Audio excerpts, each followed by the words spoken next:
Good afternoon, everyone. My name is Nicholas Galetti, Bank of Canada Communications, and I'll be moderating this press conference. Thank you for Governor Macklem for being here. He'll be pleased to take your questions for about 25 minutes. Before you ask your question, please state your name and affiliation.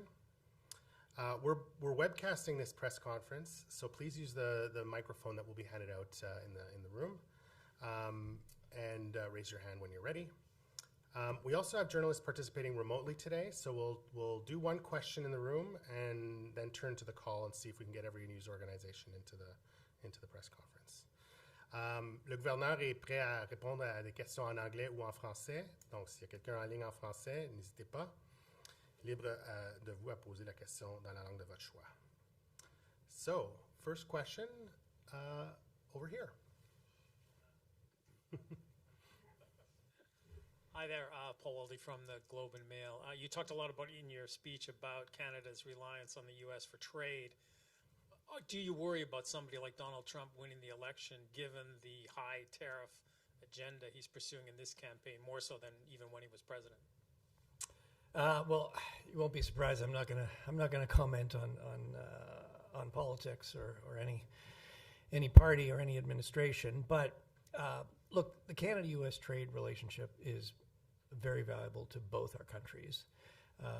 It has, been periodically renegotiated, updated, expanded, and I think continuing that strong relationship is going to be very important for Canada. And yes, anything that were to disturb that, that could have a significant effect on the Canadian economy. As I said, this has been a very durable relationship. It's very much in the interest of both countries, and I think both countries will want to see it continue.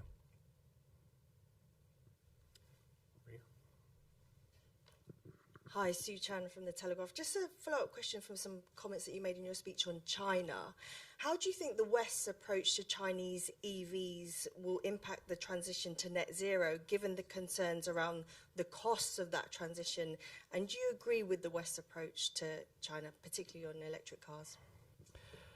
Well, look, at the Bank of Canada, we don't do trade policy, we don't do climate policy, we do monetary policy. So, I mean, what we're really focused on is what I talked about in my remarks. Look, the global trade order is shifting. The relationship of the West with China is clearly shifting. You look at imports into the United States. China's share has come down significantly. Look, that shifting global order, it does have cost implications. And I think the IMF in particular has done some very good work on the potential costs of trade fragmentation. We'll see what happens. But our job is to control inflation. And so what we're focused on really is, where are those costs? Where are they in the system?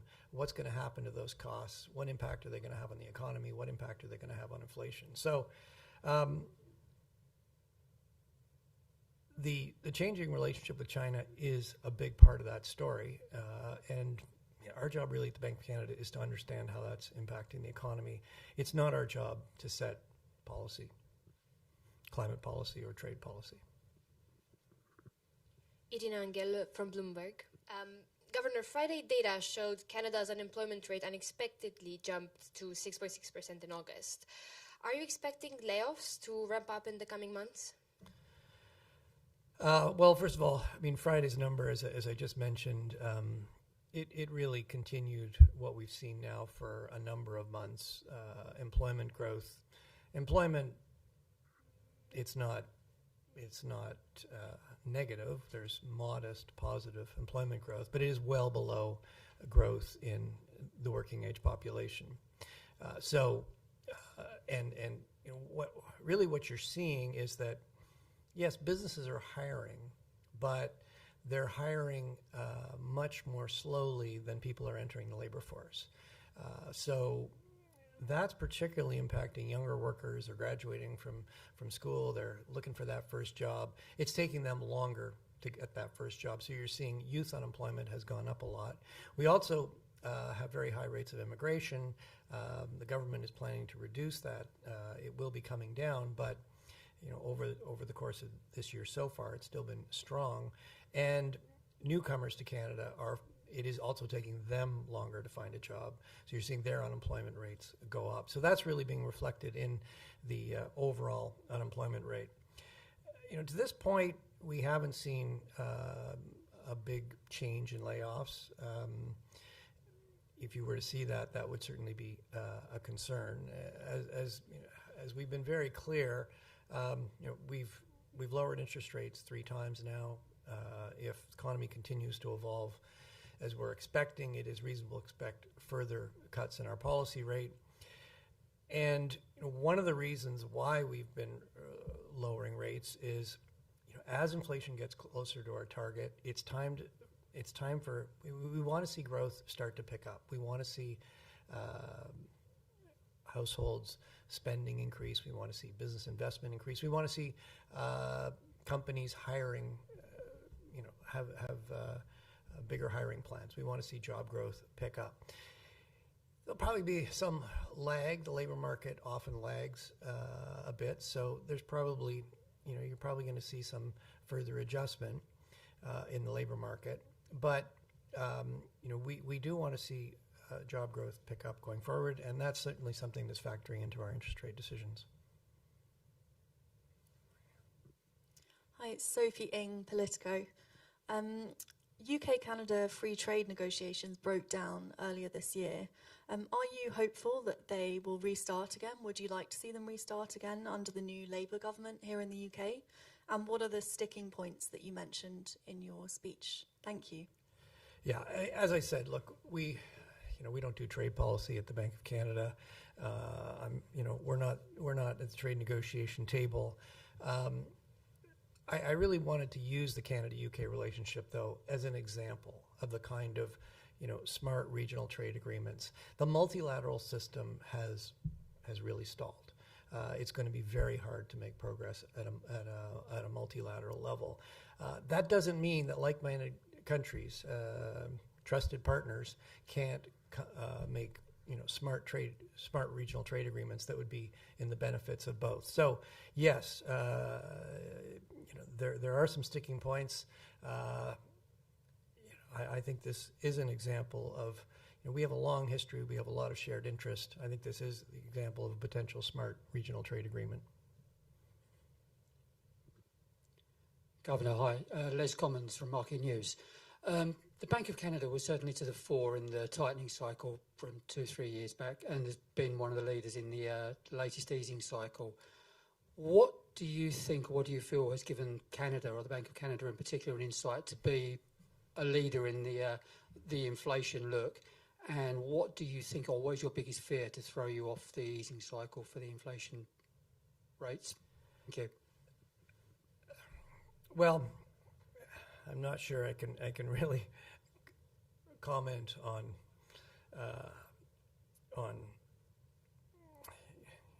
the fact that we've been out in front. What I can say is, particularly, we obviously look very closely at the U.S. economy. So, and when you compare Canada and the United States, we both raised rates very forcefully. In Canada, inflation wasn't quite as high as the United States at the peak. We didn't raise our policy rate quite as high as they did in the United States. And we've obviously been cutting now since June. We have cut 3 times. The Fed has yet to cut. Why have we moved, and why does that probably make sense relative to where the Fed is? I think monetary policy in Canada has probably had more traction than it has in the United States. The structure of our mortgage markets is quite different. Your typical mortgage in the United States is 30 years. Canada, we have some variable rate. We have many at 5 years. So in Canada already, a little more than half of our mortgages have reset at higher rates. So, if you're a new home buyer, the situation in Canada and the United States is pretty similar. You're facing you're facing higher mortgage rates than you would have in 2020, 2021. But for households that have a mortgage, in Canada, more of those mortgages are reset. So Canadian consumers have less money to spend on everything else because they're spending more to service their mortgage. And the result of that is consumption has weakened more in Canada than the United States. And our economy has slowed more quickly than the United States. Inflation has come down a little more quickly. And I think that is reflected in the fact that we've started to lower interest rates before the United States. Risks. You want to? Well, look. I mean, we've been pretty clear. If things continue to evolve as we expect, it's reasonable to expect further cuts in our policy interest rate. We're going to be taking it one meeting at a time. We're not on a predetermined path, and that really reflects the fact that yes, there are risks. If inflation proves to be stickier, it may be appropriate to slow the pace. Wage growth is still running well above productivity growth. If we do expect, we've got some slack in the labor market, we do expect wage growth to come more in line with productivity growth. But, if that doesn't happen and that passes through to labor-intensive services, inflation could be stickier than we think. Housing market, as we've lowered rates, housing market could pick up stronger than we're expecting. Those are some of the upside risks, and if those were to materialize, it could be appropriate to slow the pace of interest rate declines. On the downside, as I've mentioned a couple times, we want to see growth pick up. We want to see consumer spending strengthen. We want to see job growth pick up. Some of the latest data, particularly the monthly real GDP, the labor market data, has been on the weak side. That means there is some downside risk to that pickup, and that's something we'll be looking at closely. If the economy is materially weaker than we're expecting, inflation's weaker than we're expecting, it could be appropriate to take a bigger step. Thank you. We'll go to the phone now. We've got a few people online. If I can just remind people on the call to mute their line if they're not asking a question. When I call your name, you can unmute and then mute again. And we'll start with Promit from Reuters.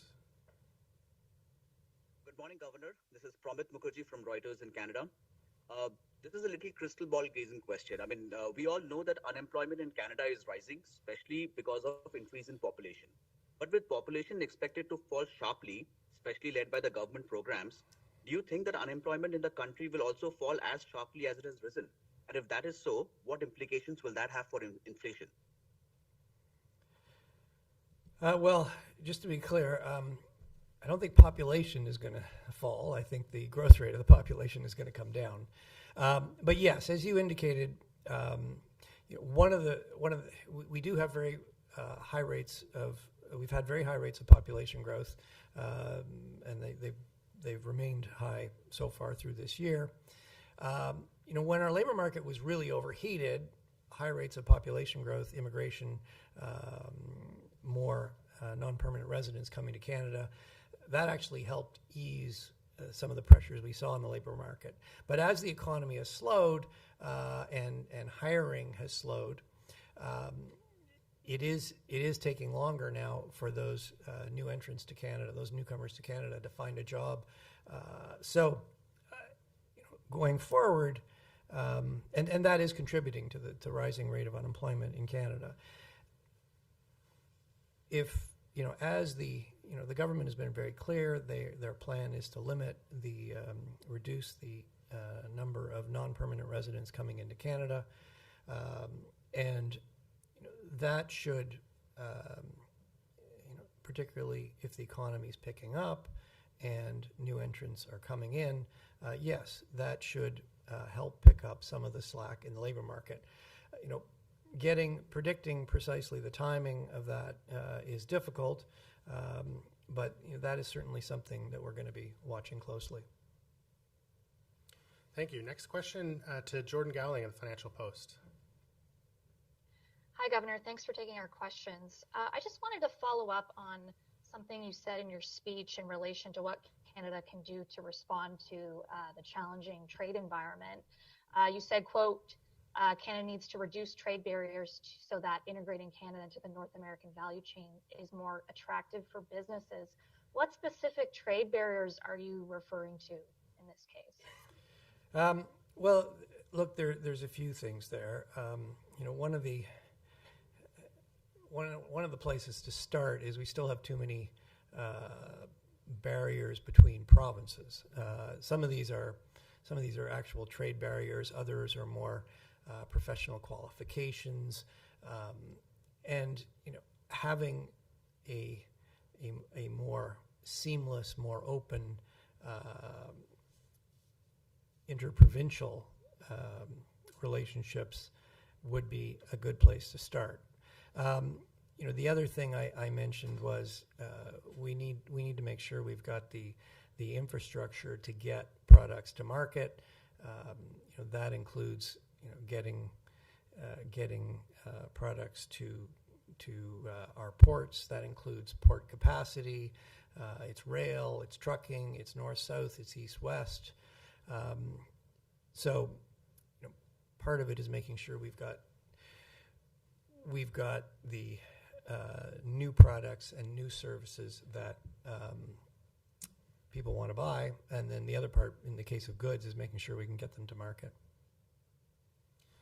Thank you. Next, Paul Vieira from the Wall Street Journal. Governor, I know that the Bank of Canada has forecast 2.8% growth in the third quarter. Few private sector economists believe that growth is going to even come close to that. They're more believing growth of around 1%. How big a miss on second half growth or even third quarter growth would there have to be to consider a deeper rate cut of a half point? Paul, well, you won't be surprised. I'm not going to put a number on that. You got to look at the number. You got to look underneath the number and see, where's the momentum, where's it coming from, how sustainable it is. So I really can't put a number on it. As I have indicated, there is some downside. With the real GDP through the second quarter weakening over the monthly profile, the flash estimate. Going forward, the weakness we've seen in employment in the last number of months, there is some downside risk to that Q3 number, where we will have a new forecast coming out. I think it's October 23rd with our monetary policy report. So we can dig into that more at that time. At this decision, we don't have a new forecast, but as I said, the second quarter itself was actually slightly stronger than we expected, but the monthly profile is weaker. So that is certainly something we'll be keeping a close eye on. We've got a whole range we've got some more labor force numbers to come out. We'll have some retail trade numbers. But we'll have a better fix as we get into October into what the momentum is looking like. Thank you. We have just a couple minutes, so maybe one or two questions from the room. Sophie?